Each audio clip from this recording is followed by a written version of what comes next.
कहानी के स्टार्टिंग में डॉक्टर जॉन नाम के एक बूढ़े आदमी को दिखाया जाता है जो कि अपने जवान बेटे को खोने के बाद एक तिलस्मी ग्रंथ को लेकर जादूगर रोड्रिक बर्जिस के पास जा रहा होता है, क्योंकि उसे यकीन था कि वो जादूगर इस तिलस्मी ग्रंथ की मदद से उसके बेटे को जिंदा कर सकता था। तभी उसकी आंख लग जाती है और वो पहुंच जाता है सपनों की दुनिया में, जिसका रचयिता सैंडमैन है, जिसको ड्रीम के नाम से भी जाना जाता था। दरअसल गॉड ने इंसानों की देखभाल के लिए 7 देवों को बनाया था, जिसमें dream, desire, destiny, despair, distraction, delirium और डेथ है, जो कि एक परिवार की तरह थे, पर उनकी रियासत अलग अलग थी। सीरीज में हमें सिर्फ ड्रीम की स्टोरी को दिखाया गया है, जिसने इंसानों के अच्छे और बुरे सपनों को दिखाने के लिए नाइटमेयर्स को बनाया था, पर उनमें से एक नाइटमेयर ने बगावत करके धरती पर इंसानों को मारकर उनकी आंखें खाना शुरू कर दिया, जिसका नाम है कोरियन थीन। उसी को सबक सिखाने के लिए सपनों का राजा यानी कि ड्रीम धरती पर जाने का फैसला करता है, पर उसकी लाइब्रेरियन लूसियान उसको समझाने की कोशिश करती है कि वो धरती पर इतना ताकतवर नहीं रहेंगे। तब तक वो टेलीपोर्ट होकर धरती पर जा चुका होता है। उधर डॉक्टर जॉन, जो कि जादूगर रोड्रिक बर्जिस के पास जा रहा था, वो अब अपने सपने से जागकर उस जादूगर के घर पहुंच चुका होता है, जहां पर उसकी मुलाकात जादूगर रोड्रिक बर्जिस के बेटे एलेक्स से होती है,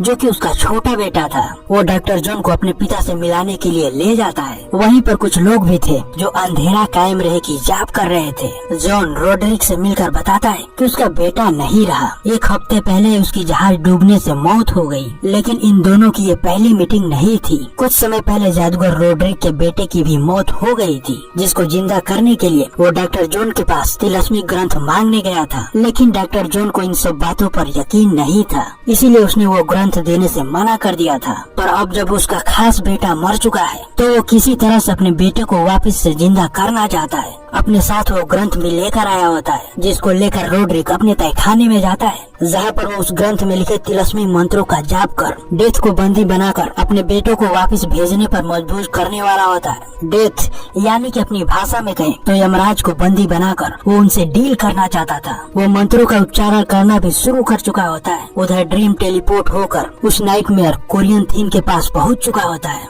जो कि इंसानों की आंखें निकाल कर खाया करता था। आज भी वो एक इंसान की आंखें निकाल रहा होता है। तभी सपनों के राजा उसे रंगे हाथों पकड़ लेते हैं और बताते हैं कि उसे केवल इंसानों के सपनों में रहने के लिए बनाया गया था, रियल दुनिया में आकर उनको मारने के लिए नहीं। और फिर जैसे ही वो उसे मिटाने की कोशिश करते हैं, रोड्रिक उसको अपनी कैद में कर लेता है, जिस कारण कोरियन थीन मरते मरते बचा था। उधर ड्रीम रोड्रिक के बनाए गए गोल्डन सर्कल में कैद हो चुका था। उस जादुई सर्कल के अंदर उसकी सारी शक्तियाँ बेजान थी। रोड्रिक उसके यंत्र भी छीन लेता है, जिसमें एक रेत की पोटली, हेलमेट और उसका रूबी नेकलेस था। ड्रीम के कैद होने के कारण अगली सुबह जितने लोग सपने देख रहे थे, वो भी अब अपने सपने में कैद हो चुके होते हैं। इस अघोर निद्रा से दुनिया के कई शहरों में 10 लाख से भी ज्यादा लोगों की मौत हो चुकी होती है। इसी बीच कोरियन थीन रोड्रिक के घर पहुंचकर बताता है कि कल रात जिसने उसको पकड़ा था, उसके बारे में वो सब जानता है। उसकी बातों से रोड्रिक को लगता है कि वो कोई झोलर है जो उसे ब्लैकमेल कर पैसे ऐंठना चाहता है, पर कोरियन थीन उसे बता देता है कि वो कोई झोलर नहीं बल्कि एक नाइटमेयर है, जिसे ड्रीम ने बनाया था। उसको मिटाने के लिए ही वो धरती पर आया था, जो कि अब रोड्रिक के कैद में है। अभी तक रोड्रिक को लग रहा था कि वो डेथ को पकड़ा था। कोरियन थीन बताता है कि ड्रीम को भी कैद में रखने के कई फायदे हैं। वो उसके यंत्रों को यूज कर किसी को भी अपने इशारे पर नचा सकता है, दौलत और शोहरत कमा सकता है, रूबिक से अपनी उम्र भी बढ़ा सकता है। इसके बाद वो ड्रीम को हमेशा के लिए सर्कल के अंदर एक शीशे की आधुनिक जार में कैद कर देते हैं। जाने से पहले कोरियन थीन वहाँ मौजूद गार्ड्स को जागे रहने की दवा देता है और बताता है कि अगर कोई भी ड्रीम के सामने गलती से भी सो गया तो वो उसके सपनों में आकर आजाद हो सकता है। तभी कोरियन थीन को ड्रीम का दूत डेस्टिनी दिखती है, जो कि इन पर नजर रखे हुए थी। कोरियन थीन रोड्रिक को उससे भी सावधान रहने को कहता है। रात को रोड्रिक ड्रीम से एक सौदा करता है कि अगर वो उसके मरे हुए बेटों को वापस ला दे तो वो उसको आजाद कर देगा। इसके बाद हर दिन वो ड्रीम से ऐसे ऐसे वरदान मांगता, जो कि ड्रीम पूरा नहीं कर सकता था, इसीलिए वो चुप रहा।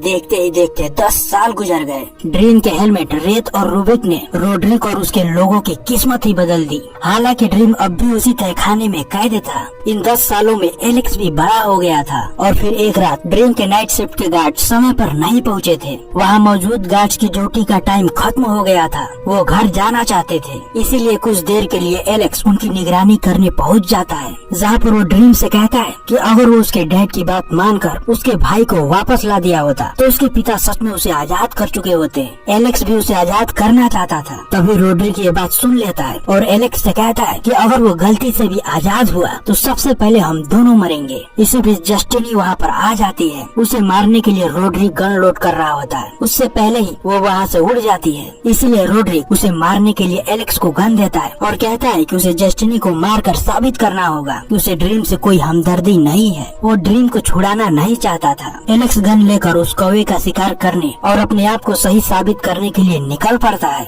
इसी का फायदा उठाकर जस्टिनी घर के अंदर दाखिल हो जाती है, पर अपनी तरफ आ रहे रोड्रिक को देखकर उसे छुपना पड़ता है। वो रोड्रिक के सामने एकदम बुत बनकर बैठ जाती है और जैसे ही रोड्रिक वहाँ से चला जाता है, जस्टिनी वहाँ पर आग लगाकर गार्ड्स का ध्यान भटका देती है, जिससे गार्ड उस तरफ चले जाते हैं। इस बीच जस्टिनी तहखाने में पहुंचकर ड्रीम को छुड़ाने की कोशिश कर रही होती है। तभी अचानक एलेक्स उसे गोली मार देता है। इसी के साथ यहाँ से बाहर निकलने की ड्रीम की जो आखिरी आस बची थी, जस्टिनी की मौत से वो भी खत्म हो जाती है। ड्रीम पिंजरे में कैद जस्टिनी के लिए आंसू बहाने के अलावा कुछ नहीं कर सकता था। और फिर एक रोज एलेक्स के डैड अपने एक रखेल के ऊपर चिल्ला रहा होता है। उस रखेल का नाम एलेक्स क्रिप्स था, जो कि रोड्रिक के बच्चे की माँ बनने वाली थी। वो बच्चे को रखना चाहती थी, पर रोड्रिक उस बच्चे को गिराना चाहता था, इसीलिए वो डॉक्टर भी बुला लिया होता है। और जब तक डॉक्टर आता, एलेक्स क्रिप्स वहाँ से ड्रीम के सारे यंत्र और पैसे चुरा कर भाग जाती है। रोड्रिक ये बात ड्रीम को बता देता है कि उसके यंत्र उसकी रखेल चुरा कर भाग गई, साथ ही साथ उसे कंगाल भी कर गई। अगर वो उसे धन दौलत और अमर होने का वरदान दे देता है तो वो उसे आजाद कर देगा। पर इतने सालों में ड्रीम ने एक लफ्ज भी अपने मुंह से नहीं निकाला था।